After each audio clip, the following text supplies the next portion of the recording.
Nako, talagang mabilis na kumakalat itong sakit na tungro dito sa amin. Pati na pala itong luya farm ng tito ko dito, inatakin na rin ng tungro.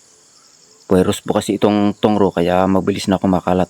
Pwedeng ikalat ng hangin, pwede ring ikalat ng mga hayop, pati yung mga tao.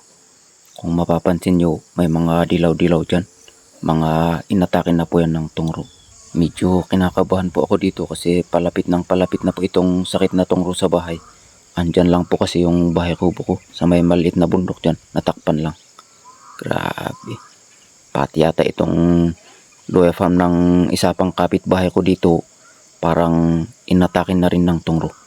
Andito lang po kasi sa malapit lang yung luya farm din ng kapitbahay na unang inatake ng tungro. Ngayon, nabulok na. So, inilipat siguro ng hangin dyan sa luya farm ng tito ko. Kaya ganyan, inatake na rin dyan ng tungro. So, lapitan nga natin para matingnan natin sa malapitan. Yan, kung mapapansin nyo, nagsitumbahan na yung mga puno ng luya dyan. Dahil nabulok na yung mga laman nila. Gawa po yan ng tungro. Sayang, ang tataba pa naman ng luya ng tito ko dito. Hindi po tayo pwedeng basta-bastang lumapit dyan kasi delikado. Wala pa namang gamot itong mga tungro.